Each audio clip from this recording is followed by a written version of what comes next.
Good evening. Instead of just hitting you in the face with a bunch of noise, I'm going to tell you that I'm about to hit you in the face with a bunch of noise. I hope that makes a big difference for some people. At any rate, playing around again. The problem you have with your rag synthesizer is that when you build a signal chain, every time you change it, especially if you're forgetful like me,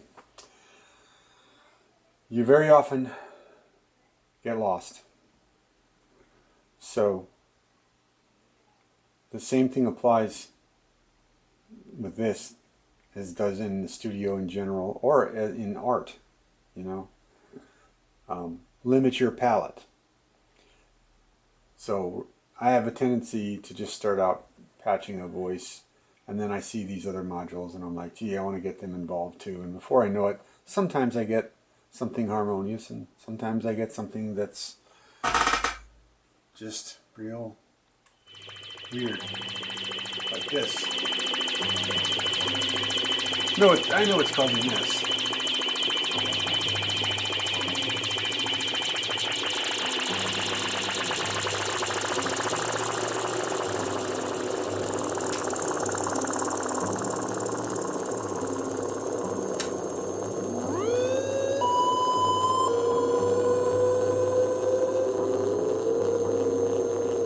Oh, that noisy power supply.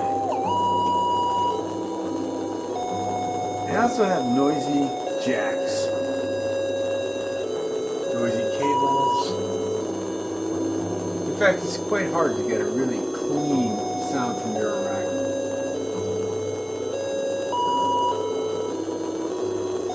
It can be.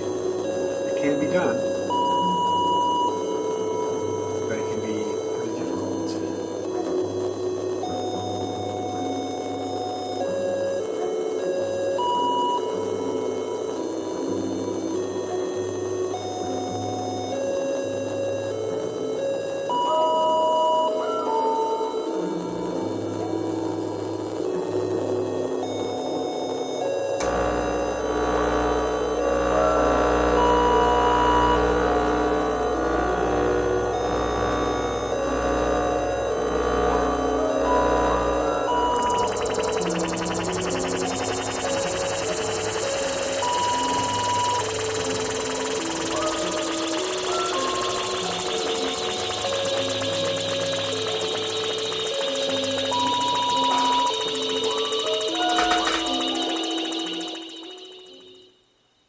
I'm also just learning how to make videos.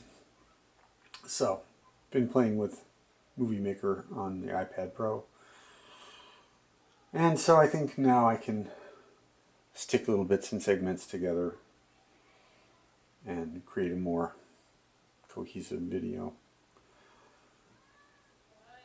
So I'm going to stop this section whilst I pull a lot of cables.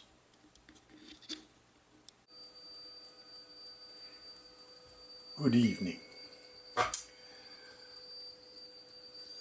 It's me again. And I'm not quite sure what I'm going to do this evening. So this may never go out. What I'm trying to do is modulate my distortion stuff up here. So I'm bringing up this through 0 sine core oscillator on the bottom here.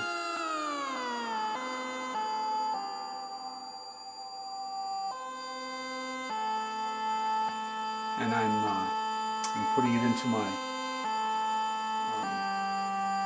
full wave rectifier unit here, the Ruina.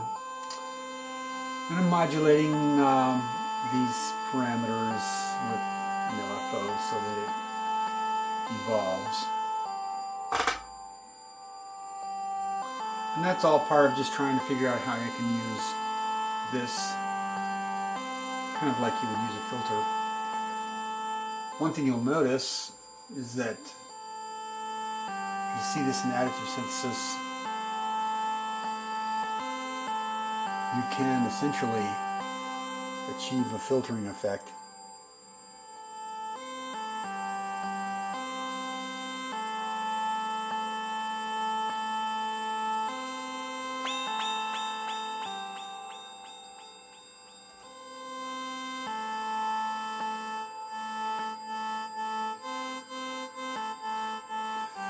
So that sounds kind of like a filter.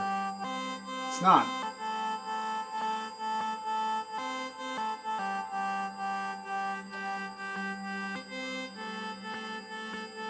See how I'm turning down knob number 4.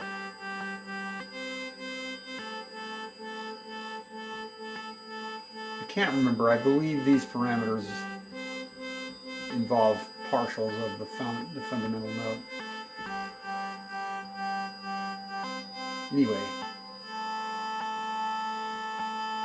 if you want tremolo or that sort of thing, it'd be kind of a waste to use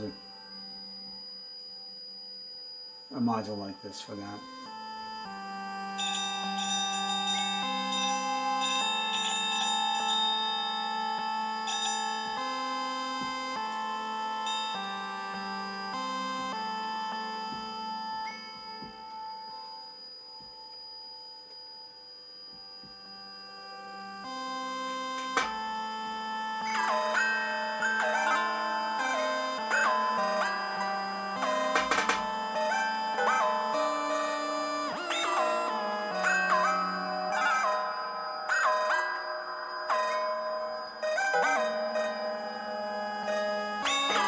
Okay, so I've poked the bloom sequencer in the behind here.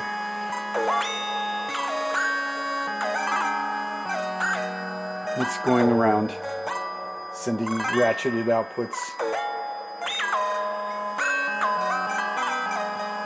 over to these musical instruments, modal type instruments. Let me see what else we got going here.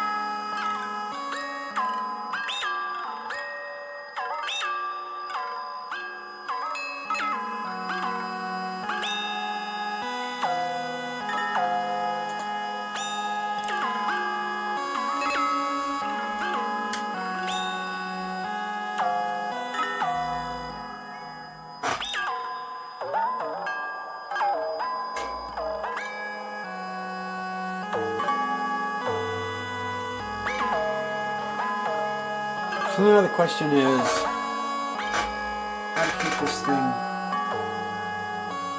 going, and how do we make it evolve into something else?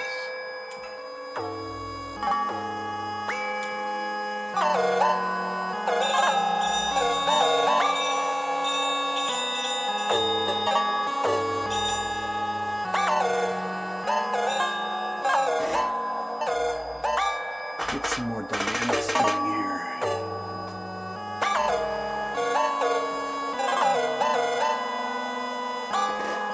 So now I'm starting to plug in some modulation sources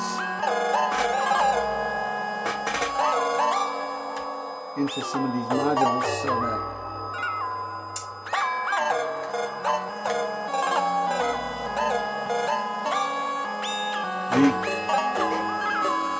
the tones, the characteristics of the voice will change. It's just enough to trick the listener a little bit so that it doesn't sound like the same voice just banging away. Try to make the voice change a little bit as you go.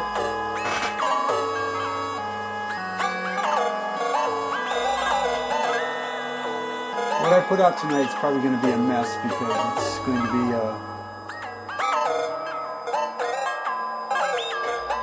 sort of a mixture of stuff that I put together that I'm going to attempt to reassemble with a video editor.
let's vary the root note of the sequencer by picking up this little bit of LFO that I've got here.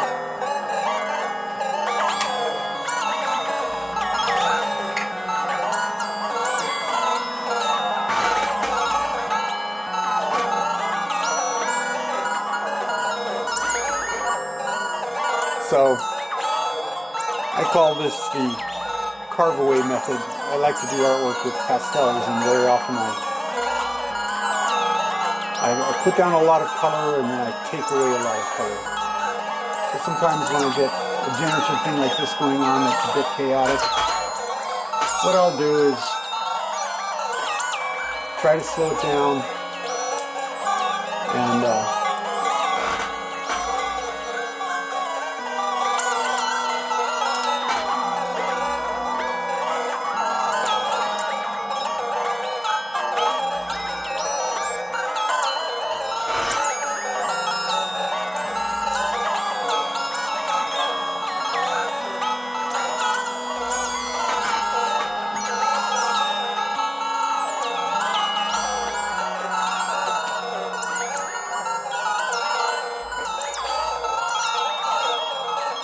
let some voices out.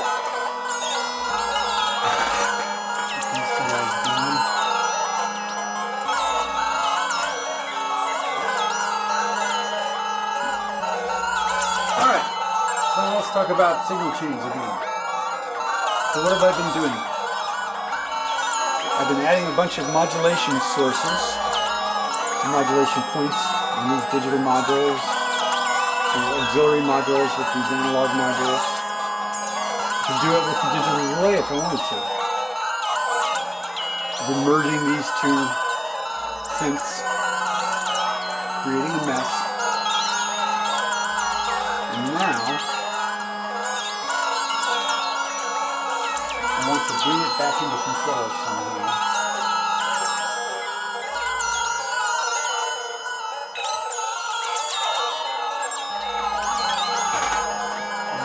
Oscillator. There we go.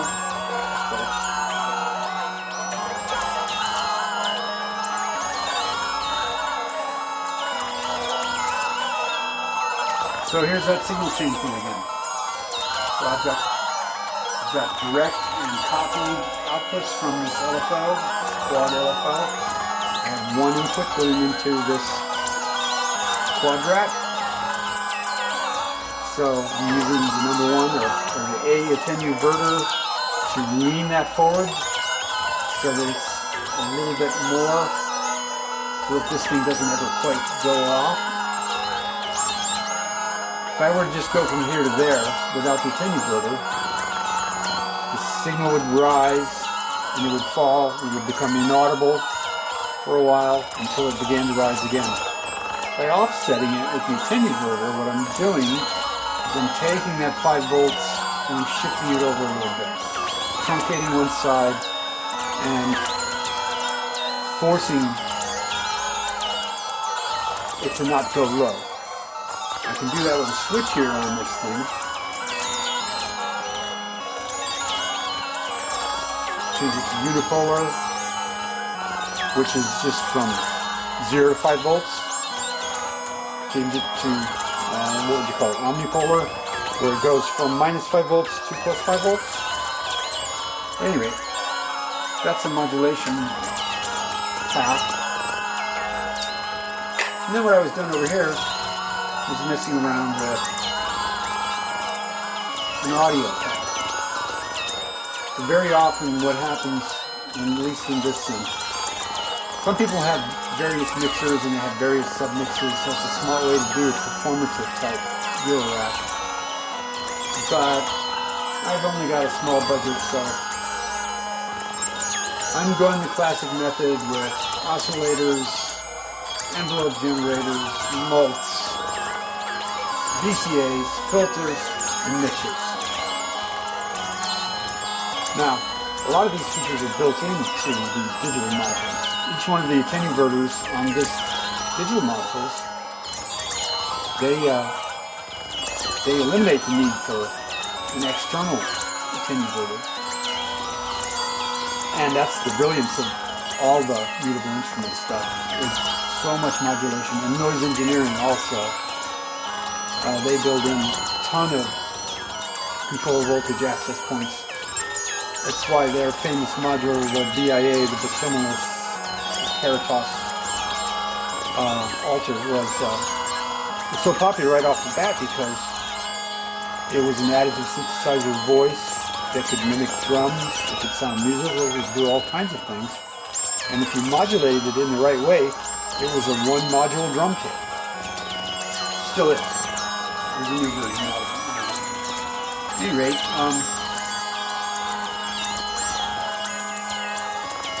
this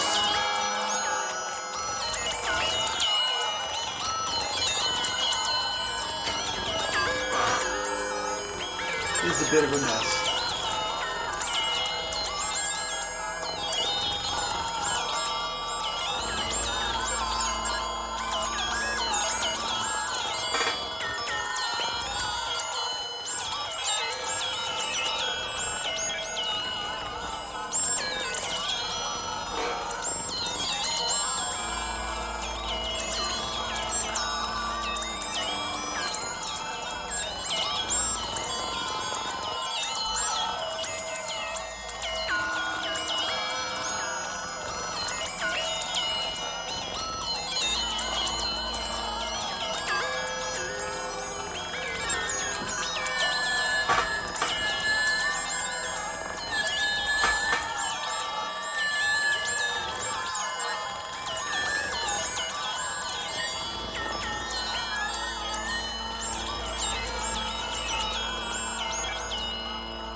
Okay, well, I don't think this is really going anywhere.